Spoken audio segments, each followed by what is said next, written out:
Hello viewers, welcome to our channel Treasure Study.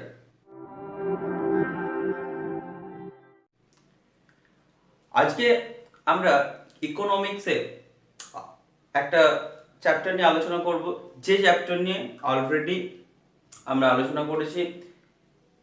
Financial market of ইন্ডিয়ার উপরে দুটো class নিয়েছি।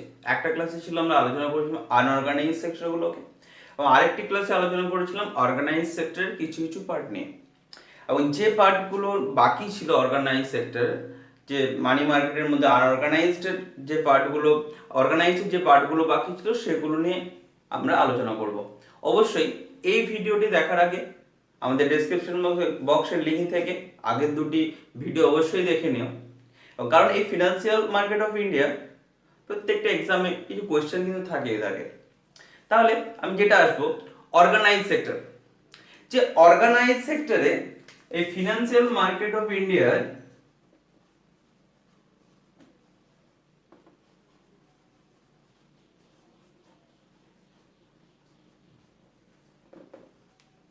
ইন্ডিয়া যেখানে ভাগ ছিল মানি মার্কেট এবং ক্যাপিটাল মার্কেটে, মানি মার্কেটে দুটো ভাগ করেছিল, মানি মার্কেট আর ক্যাপিটাল মার্কেট, যেখানে এই মানি মার্কেটের একটা ভাগ ছিল অর্গানাইজড আর একটা ছিল কি আনঅর্গানাইজড।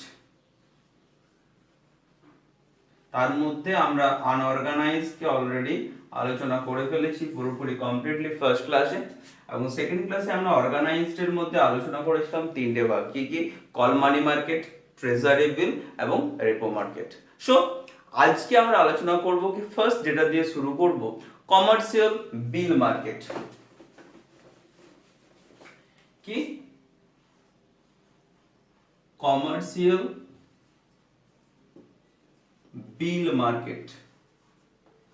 এই যে কমার্শিয়াল বিল মার্কেট, এটা কি? তাহলে এই যে কমার্শিয়াল বিল মার্কেট হচ্ছে যখন যে শিল্প প্রতিষ্ঠানগুলো থাকে সেখানে যখন অর্থ সংস্থানের প্রয়োজন হয়, তখন এই বাণিজ্যিক ব্যাংকগুলির কাছে কি করে, সাধারণত এই যে শিল্প প্রতিষ্ঠানগুলো যে বিলগুলো ভাঙায় এবং বা কোনো কোনো ক্ষেত্রে ডিসকাউন্ট করে। কি করে? যখন শিল্প প্রতিষ্ঠানগুলোর কোনো অর্থ সংস্থানের প্রয়োজন হয়, তখন এই যে বাণিজ্যিক ব্যাংক, যে বিভিন্ন ব্যাংকগুলো আছে, তাদের কাছে যে বিলগুলি ভাঙায় বা ডিসকাউন্ট করে থাকে, এবং যে বিলগুলি রিজার্ভ ব্যাংকের কাছে কি করে, রিজার্ভ ব্যাংকের কাছে রিডিসকাউন্ট, দ্যাট মিন্স পুনর্বাট্টা করে, কি সেগুলোই হচ্ছে কি কমার্শিয়াল বিল। এবং যে মার্কেটে এটা ঘটে থাকে সেটাই কমার্শিয়াল মার্কেট। তাহলে what is commercial market? Commercial bill of exchange, negotiable instrument drawn by the seller and drawer. What is that? Is seller and drawer goods on the wire drawing. Clear? তাহলে কি, যখন এই যে আমাদের কোন শিল্প প্রতিষ্ঠানগুলো যখন কোনো অর্থের প্রয়োজন পড়ছে, তখন কি করছে এরা? অর্থ সংস্থানের জন্য বিলগুলো কি করে, এই যে ব্যাংকগুলো থাকে, যেসব কমার্শিয়াল ব্যাংকগুলো থাকে, এগুলোর কাছে কি করে থাকে, বিলগুলি ভাঙায় বা ডিসকাউন্ট করে থাকে। ক্লিয়ার? এবং কি এই বিলগুলি বা রিজার্ভ ব্যাংকের কাছে রিডিসকাউন্ট করে আবার ব্যাংকগুলি। এটাই হচ্ছে কমার্শিয়াল বিল মার্কেট। তাহলে এই কমার্শিয়াল বিল মার্কেটের ক্ষেত্রে কি কি সুযোগ সুবিধা হয়ে থাকে?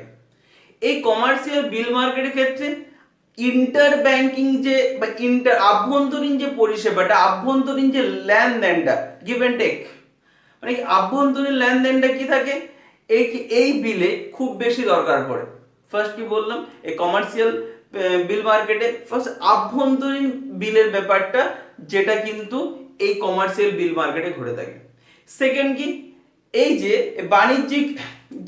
বাণিজ্যিক যে বিল বা এদের কমার্শিয়াল বিল মার্কেট যেটা, সেখানে যে ঋণ ব্যবস্থা, মানে যে ঋণের সংস্থান বা ঋণের ব্যবস্থাটা গড়ে উঠেছে, সেখানে কিন্তু এই যে ব্যবসায়িক প্রতিষ্ঠান, মেনলি যে ব্যাংকগুলো থাকে, এই কমার্শিয়াল বিল মার্কেটে সব থেকে বেশি কিন্তু উপকৃত হয় এই বাণিজ্যিক ব্যাংকগুলো, তাই তো? থার্ড কি আসবো, যদি ধরো কেউ টাকাটা ধার নিল, এবং ধার নেওয়ার পর যদি কোনো ক্রেতা যে ধারটা নিচ্ছে সে যদি শোধ করতে না পারে, তাহলে কি যে বিক্রেতা সে কিন্তু ঋণটাকে উদ্ধার করতে সক্ষম হয়। ক্লিয়ার? থার্ড, এর ফোর্থ বললাম কি, এবং মেয়াদ যদি শেষও হয়ে যায় সেক্ষেত্রেও এই বিলগুলো কিন্তু কি পুনরায় বিক্রি করা যায়, এবং এই জন্যই এটাকে বলা হয় সেলফ লিকুইডেটিং ক্যারেক্টার। তাহলে কি বলা হয়, এই কমার্শিয়াল বিলকে বলা হয় সেলফ লিকুইডেটিং ক্যারেক্টার। তাহলে আমরা এই ফিচার্স গুলো পেয়ে গেলাম কমার্শিয়াল বিল মার্কেট। তাহলে কমার্শিয়াল বিল মার্কেট কি বললাম, কমার্শিয়াল বিল মার্কেট হচ্ছে যেখানে রিডিসকাউন্ট করা হয় বিলগুলোকে, মেইনলি বাণিজ্যিক ব্যাংকগুলো আবার পুনরায় রিজার্ভ ব্যাংকের কাছে ডিসকাউন্ট করে। এই যে পুরো পরিষেবাটা এটাই হচ্ছে কি বাণিজ্যিক কমার্শিয়াল বিল, এবং এই যে মার্কেটটা গড়ে উঠেছে সাধারণত সেটাকে বলা হচ্ছে কি কমার্শিয়াল বিল মার্কেট। তাহলে এই যে কমার্শিয়াল বিল বা এই বিলকে আর কি নামে বলা হয়, ট্রেড বিল, এবং কমার্শিয়াল বিলটা মেইনলি হ্যান্ডেল হয় এই কমার্শিয়াল বিল মার্কেটের দ্বারা। তাহলে কি the commercial bill also known as trade bill and is handled by the কি কমার্শিয়াল বিল মার্কেট। এবং এই যে কমার্শিয়াল বিল মার্কেটটা মেইনলি এটা কোন ক্ষেত্রে ব্যবহৃত হয়, mainly break down the finance বা ডিসকাউন্ট দ্য ফাইন্যান্সিং, এবং কি ইন্ডাস্ট্রিয়াল যদি কোনো তৈরি করতে ইন্ডাস্ট্রিয়াল এস্টাবলিশমেন্টের ক্ষেত্রেও কিন্তু এই কমার্শিয়াল বিল মার্কেট গুরুত্বপূর্ণ ভূমিকা পালন করে। এবং এই যে বিলগুলো, এই যে ডিসকাউন্টেড যে বিলটা সেটাকে বলা হচ্ছে কি কমার্শিয়াল বিল। তাহলে রিডিসকাউন্ট যে বিলটা সেটাকে বলা হচ্ছে কি রিডিসকাউন্ট বিলটাকে বলা হচ্ছে কি কমার্শিয়াল বিল। এবং এই যে কমার্শিয়াল বিলটা এটা প্রথম করা হয়েছিল 1990 তে 1990, এবং কারা করে মেইনলি ইস্যু করেছিল এই কমার্শিয়াল বিলটা, all India financial institution, banking finance companies, schedule commercial bank, merchant banks এবং কোঅপারেটিভ ব্যাংকস এবং মিউচুয়াল ফান্ড, মেইনলি এরাই কিন্তু এই কমার্শিয়াল বিলটাকে ইন্ট্রোডিউস করে। ক্লিয়ার? তাহলে এই যে কমার্শিয়াল বিলগুলো, এই কমার্স অ্যাকচুয়ালি যদি পুরো আমরা ডেফিনেশন বলতে যাই হোয়াট ইজ কমার্শিয়াল বিল, যে তোমাকে জিজ্ঞেস করা হয় বা তোমাকে কোনো ডেসক্রিপটিভ পেপারে লিখতে চাওয়া হয় give a definition of commercial bill, তাহলে কি কমার্শিয়াল বিলগুলো কি commercial bill of exchange and negotiable instrument, that is the term কি negotiable terms কি commercial bill of exchange and negotiable instruments, তাই তো?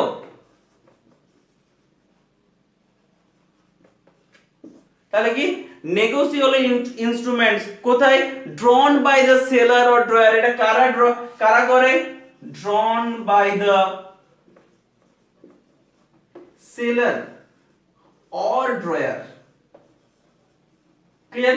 তাহলে commercial bills are negotiable instruments drawn by the seller or drawer, তারপর কি of the goods, যে গুডসটা থাকে on the wire or drawing for the goods and the goods are delivered, these bills are called trade bill, clear? এবং এই যে বিলগুলো যখন accept করে কমার্শিয়াল বিল, যখন এই ট্রেড বিলগুলোকে যখন কমার্শিয়াল বিলগুলো বা কমার্শিয়াল ব্যাংকগুলো রিসিভ করে বা অ্যাকসেপ্ট করে সেটাকে বলা হচ্ছে কি কমার্শিয়াল বিল।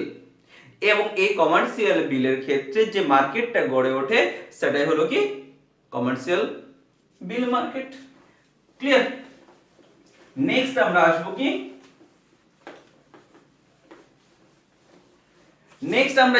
কি বিল of exchange.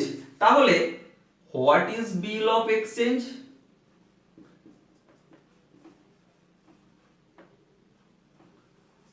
Bill of exchange বলতে আমরা কি বুঝি, মেইনলি এই যে আমাদের বিল মার্কেটটা যেটাকে হাতিয়ার করে এই যে লেনদেনের মাধ্যম হিসেবে গড়ে উঠেছে তাই সেটাই হলো এই বিল অফ এক্সচেঞ্জ। ক্লিয়ার? বাংলায় যদি আমরা বলি বিল বাজারের মধ্যে যে সর্বশ্রেষ্ঠ যেটা হাতিয়ার সেটাই হলো লেনদেনের মাধ্যমে স্বীকৃতি পায়, সেটাই হলো বাণিজ্যিক হুন্ডি বা বাণিজ্যিক বিল। এটাকে বলা হয় কি বাণিজ্যিক হুন্ডি বা বাণিজ্যিক বিল। এবং এটার কোনো রকম ভাবে কোনো শর্ত নেই, কোনো আনকন্ডিশনাল রিটেন ডকুমেন্টস। ক্লিয়ার? এবং কি এটা মেনলি কারা সাইন করে, কাদের দ্বারা স্বাক্ষরিত হয়? মেনলি প্রস্তুতকারক বা নির্মাতা দ্বারা স্বাক্ষরিত হয়। তাহলে কি হোয়াট ইজ বিল, বাণিজ্যিক বিল বা বিল অফ এক্সচেঞ্জের ডেফিনেশন কি? বিল বাজারে যে আর্থিক হাতিয়ারটিকে লেনদেনের মাধ্যমে হিসাবে স্বীকৃতি পায় এবং সেটাই হলো কি বিল অফ এক্সচেঞ্জ বা বাণিজ্যিক বিল। এবং এই যে বিলটা এটার কোনো রকম শর্ত নেই, এটা হলো শর্তবিহীন একটি নথি যেটা প্রস্তুতকারক বা নির্মাতা সংস্থা যেটা কি করে স্বাক্ষর করে। তাহলে কি a bill of exchange is an defined instrument of a written unconditional documents বা order signed by the maker directing a certain person to pay certain cases money only or to order of the person or the bearer of the instruments. Clear? তাহলে কি যেখানে যেটার মাধ্যমে লেনদেন হয় সেটাকে বলা হচ্ছে এক্সচেঞ্জ। দেখো এক্সচেঞ্জের টার্মটা, এই এক্সচেঞ্জ টার্মটা কি চেঞ্জ, পরে এই দুটোর মধ্যে কি দুটো জিনিসের মধ্যে যখন কি চেঞ্জ হচ্ছে সেটাই হচ্ছে এক্সচেঞ্জ। তাহলে কি ধরো আমি তোমাকে একটা জিনিস দিলাম তার বিনিময়ে তুমি, এটা এক্সচেঞ্জ। তাহলে এই যে বিল অফ এক্সচেঞ্জ এর ফিচার্স কি? ফার্স্ট ফিচার্স যদি আমরা বলি, ইট ইজ রিটেন কি লিখিত, সাইন্ড স্বাক্ষরিত, এন্ড আনকন্ডিশনাল অর্ডার। কি কি পেলাম? রিটেন কি, সাইন্ড আর কি আনকন্ডিশনাল। ফার্স্ট ফিচার্স কি পেলাম? Written, signed, unconditional order. Second কি? সেকেন্ড হচ্ছে confirm order to payment and not just a request. পেমেন্টের ব্যাপারে কনফার্মেশন দেয়, কোনো এটা রিকোয়েস্ট কিন্তু নয়। থার্ড কি? এখানের ক্ষেত্রে এক্সচেঞ্জটা definite, the exchange, the bill of exchange should be definite. Third কি? Fixed date for the amount to be paid. Fourth কি পাবো? এবং এই যে বিলটা সেটা কিন্তু কি হবে ড্রয়ার এবং ড্রয়ি। মূলত এখানে তিনটি পক্ষ থাকে, কি কি? ড্রয়ার, ড্রয়ি এবং পে। আর ড্রয়ারকে, ড্রয়িকে, পেইকে। যিনি বিলটা তৈরি করেন তিনি হচ্ছে কি ড্রয়ার, যিনি যে অর্থ প্রদানের স্বীকৃতি দেয় তিনি হলেন ড্রয়ি, এবং যিনি এই বিলটার টাকা পান তিনি হলেন পে। ক্লিয়ার? এবং থার্ড কি? এখানে স্টেট একটা জিনিস ক্লিয়ারলি বলা থাকে, the amount stated on the bill should be paid on amount or the expiry or a fixed time. কি করতে হবে? পেড করতে হবে কখন? এক্সপায়ারি, তার আগে বা তারপরে। কি এখানে বিলটা কিন্তু পেমেন্ট করতে হবে। এইগুলো কিন্তু এর ফিচার্স গেল। তাহলে এই যে বিল অফ এক্সচেঞ্জ এটা কিন্তু বাণিজ্যিক ব্যবস্থা বা লেনদেনের ব্যবস্থা কিন্তু খুব সুন্দর করেছে। এটা হলো কি একটা পেপার সাইন বাই কি রিটেন, সাইন, আনকন্ডিশনাল, কোনো এর শর্ত নেই। ক্লিয়ার? এবং নেক্সট যেটা আসবো কি লাস্ট, আমরা আজকের যেটা লাস্ট আলোচনা করব কমার্শিয়াল পেপার বিল। কি কমার্শিয়াল পেপার বিল? আমরা আগে আলোচনা করেছি কমার্শিয়াল বিল মার্কেট আলোচনা করেছি, কিন্তু এটা হলো কমার্শিয়াল পেপার বিল। তাহলে কমার্শিয়াল পেপার বিল এটা কিন্তু প্রথম আরবিআই এটা কি করেছিল, কাদের রিকমেন্ডেশন? এই কমার্শিয়াল পেপার বিল এটাকে ভোগল committee, by the recommendation of Vogel committee the commercial paper bill introduced. Clear? Okay, কাদের recommendation? That is the important question. কাদের রিকমেন্ডেশনে? ভোগল কমিটি রিকমেন্ডেশনে আরবিআই এটা কি করে? ইন্ট্রোডিউস করে। তাহলে কি এই যে তাহলে কমার্শিয়াল বিলটা কিভাবে ইস্যু করা হয়, তাহলে commercial paper issued in the form of promissory note. তাহলে কি commercial bill issued on the basis of promissory notes. আমি আসছি প্রমিসরি নোটসটা কি সেটা আলোচনা করব। তাহলে তাহলে কমার্শিয়াল বিল কি is issued in the form of promissory note. কাকে করা হয়? Sold directly. কাকে করা হয়? By the issuer. কাকে কি করা হয়? Sold directly to the directly by the issuer. যে ইস্যু করে সেই কিন্তু এটাকে বিক্রি করে। কাকে বিক্রি করে? To the investor. যে ইনভেস্ট করবে কি? To the investor. sold directly by the issuer to the investor। এবং কাকে আর কি করে? বা এটাও বলা যেতে পারে or also or else merchant bank or security house। সেটা কাদের মাধ্যমে হতে পারে? এজেন্টের মাধ্যমে হতে পারে, বা যে কোনো যে ঋণে borrowers এর মাধ্যমে হতে পারে কি, বা it is placed by borrowers through agent, that is সেটা মার্চেন্ট ব্যাংক হতে পারে বা সিকিউরিটি হাউস হতে পারে। ক্লিয়ার? তাহলে কি commercial bills are issued in the form of promissory note, sold directed by the issuer to the investors or else placed by the borrowers through agent। Agent বলতে কাদেরকে বোঝাচ্ছে? Merchant bank, security house etcetera. Clear? এটা হলো কি আমাদের commercial paper বিল। তাহলে commercial paper বিল হচ্ছে যেটা প্রমিসরি নোট। এবং এই যে পেপারগুলো, এই যে ট্রেজারি বিল বা প্রমিসরি নোট যে পেপারগুলো, এটা কিন্তু মিনিমাম ম্যাচিউরিটিতে টাইম লাগে 7 দিন। তাহলে মিনিমাম টাইম কত? 7 ডেজ। এবং ম্যাক্সিমাম টাইম কত? 1 ইয়ার্স। তাহলে মিনিমাম টাইম হচ্ছে 7 দিন, 7 দিন থেকে 1 বছর। কবে থেকে? যেদিন ইস্যু হবে, from the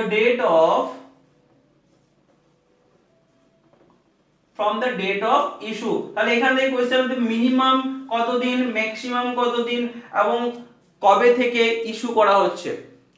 ক্লিয়ার? এবং এই যে এইগুলো কিন্তু নেগোশিয়েবল। এই যে কমার্শিয়াল পেপার বিলগুলো, এগুলো কিন্তু negotiable. This are negotiable and transferable by endorsement. Clear? কি দিস আর নেগোশিয়েবল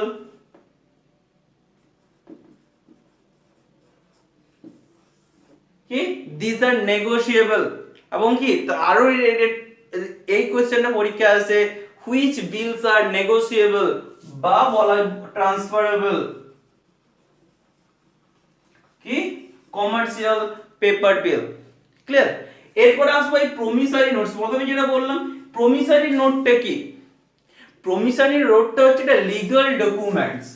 কি এ লিগ্যাল ডকুমেন্টস। এই যে প্রমিসরি নোটস, এটা হচ্ছে একটা লিগ্যাল ডকুমেন্টস। কাদের মধ্যে? Between the lender and the borrower.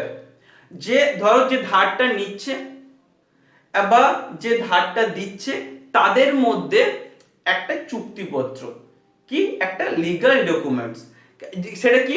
এবং পরে যেটা কি এগ্রি করা থাকে, এবং কিছু কন্ডিশন থাকে রিপেমেন্টের ব্যাপারে, এবং এই যে এই মানির ব্যাপারে কিছু কন্ডিশন থাকে, সেটা হচ্ছে প্রমিসরি নোটস। ধরো তুমি আমাকে টাকা দিচ্ছ, আমি টাকাটা দিচ্ছি, এবং এটার মাঝে যে লিগ্যাল ডকুমেন্টসটা থাকবে, তাহলে কি সেটা হচ্ছে কি প্রমিসরি নোটস। এবং যখন এটা ব্যাংকের কাছ থেকে ধার নেওয়া হবে, তখন কি হবে? এই ব্যাংকটাই কি করবে? সেখানে সাইন করবে। যখন ধরো আমি ব্যাংকের কাছ থেকে টাকা নিলাম, সেখানে আমি কে সাইন করবে? প্রমিসরি নোটটাতে আমি কিন্তু সেখানে সাইন করব। ক্লিয়ার? এটা গেল কি আমাদের কমার্শিয়াল পেপার বিল।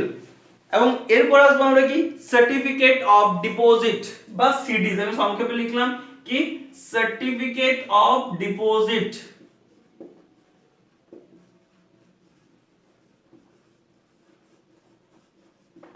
তাহলে সার্টিফিকেট অফ ডিপোজিটটা কি? তাহলে এটা কিন্তু it is a negotiable claim issued by a bank in return the term for a term of deposit. কি করে যে এই যে কেউ ধরো ধার নিচ্ছে, তখন যখন ব্যাংক এটাকে ইস্যু করে রিটার্ন পাওয়ার জন্য, সেটা হচ্ছে সার্টিফিকেট অফ ডিপোজিট। তাহলে কি it is a negotiable claim, কি it is a negotiable claim issued by the bank। তাহলে কি এটা কারা ইস্যু করে? এটা ইস্যু করে ব্যাংক। কি জন্য? In return for a term deposit, in return for a term deposit, যে টার্ম সেটা রিটার্নের জন্য কি করে? ব্যাংক এটাকে ইস্যু করে। তাহলে who is the issuer of the certificate of deposit? Bank. Clear? তাহলে সিডি কি? সিডি বা certificate of deposit are the securities that purchase for less than their face value. কি করে? যেটা ফেস ভ্যালু তার থেকে কমে কিনবে। ধরো আমি একটা সার্টিফিকেট অফ ডিপোজিট ব্যাংকের কাছ থেকে নিয়েছি, তাহলে 100 টাকা যদি ফেস ভ্যালু হয়, তার থেকে কি করবে? কমে কিনবে। কোথায় কিনবে? 90 টাকাতে। তাহলে কি এটা একটা সিকিউরিটি, কিন্তু যেটা ভ্যালু, যেটা ফেস ভ্যালু তার থেকে কমে নেবে। এবং যেটা কি করবে? যেটা ব্যাংক প্রমিস করবে to repay the deposit and a fair yield to maturity. Clear? তাহলে এই যে প্রথম এই সিডি বা সার্টিফিকেট অফ ডিপোজিট প্রথম কোথায় ইন্ট্রোডিউস করা হয়? নিউ ইয়র্কে। কোথায়? New York. কত সালে? 1960 তে। 1960 সালে নিউ ইয়র্কে প্রথম এই সার্টিফিকেট অফ ডিপোজিট কি করে? ইন্ট্রোডিউস করে। এবং ভারতে কবে ইন্ট্রোডিউস হয়? 1989 সালে ইন্ট্রোডিউসড ইন ইন্ডিয়া।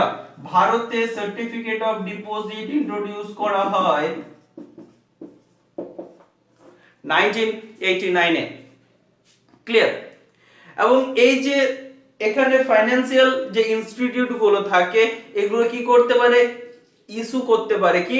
এই সার্টিফিকেট অফ ডিপোজিট। তাহলে কি financial institution can issue certificate of deposit কি করতে পারে? কত দিনের জন্য? নট লেস দেন 1 ইয়ার। 1 বছরের থেকে কম নয়। এবং কি এবং যেটা কখনোই কিন্তু 3 বছরের থেকে বেশি হবে না। তাহলে এই যে ফিনান্সিয়াল ইনস্টিটিউশন গুলো কি করতে পারে? কতদিন? 1 বছরের থেকে যেন কম না হয়, যে তারা যে সার্টিফিকেট অফ ডিপোজিটটা করবে, তারা যে 1 বছরের থেকে কম যেন না হয় এবং 3 বছরের থেকে বেশি যেন না হয়। ক্লিয়ার? তাহলে মোদ্দা কথা হলো সার্টিফিকেট অফ ডিপোজিট কি? মানে কি ব্যাংকগুলো যাদেরকে টাকা দিচ্ছে, মানে আমরা যদি ব্যাংকে দোকানদার ধরে নিই, আমরা খরিদ্দার, তাহলে কি ব্যাংকগুলো তাদের খরিদ্দারকে নির্দিষ্ট যে মেয়াদে টাকা জমা রাখার জন্য যে বিশেষ স্বীকৃতির নিদর্শনপত্র, সেটাই হচ্ছে সেটি। ক্লিয়ার? তাহলে কি হলো? মানে ধরো ব্যাংকের কাছ থেকে আমি টাকা নিচ্ছি এবং এই যে তার জন্য যে নথি, সে তার যে বিশেষ নিদর্শনপত্র, সেটা হচ্ছে নেডিস, সিডিস, সার্টিফিকেট অফ ডিপোজিট। তাহলে কি কমার্শিয়াল ব্যাংকগুলো 1 থেকে 3 বছর, মিনিমাম হলো 1 বছর, ম্যাক্সিমাম হলো 3 বছর। এবং কি এই যে শর্ট টার্ম লোনের ক্ষেত্রে সব থেকে মানে যদি বলা হয় পরিকল্পনা মাফিক, সেটা হচ্ছে সিডিস। এই যে সার্টিফিকেটটা কিন্তু সব থেকে গুরুত্বপূর্ণ। ক্লিয়ার? এবং 1993 সালে কতগুলো ব্যাংকে এই সিডি বা সার্টিফিকেট অফ ডিপোজিটের জন্য পারমিট দেওয়া হয়, যেমন ধরো আইডিবিআই, আইসিসিআই, আর আইআরবিআই, সিডবি, আইএফসিআই, এগুলো সম্পর্কে আর অবশ্যই পরে আলোচনা করব। এই ব্যাংকগুলোকে কি করা হলো? এই ব্যাংকগুলোকে কি করা হয়? পারমিশন দেওয়া হয়। কিসের জন্য? এই সার্টিফিকেট অফ ডিপোজিটের জন্য। ক্লিয়ার? তাহলে আজকে আমরা আলোচনা করলাম commercial bill market, bill of exchange, commercial paper bill এবং সার্টিফিকেট অফ ডিপোজিট। ক্লিয়ার? তাহলে আজকের মতো ক্লাস আমি এখানে শেষ করলাম। কেমন লাগলো জানিও, ভালো লাগলে লাইক করো, কমেন্ট করো এবং শেয়ার করো। থ্যাংক ইউ সাথে থাকার জন্য। আবার দেখা হবে তোমাদের সাথে পরবর্তী ভিডিওতে।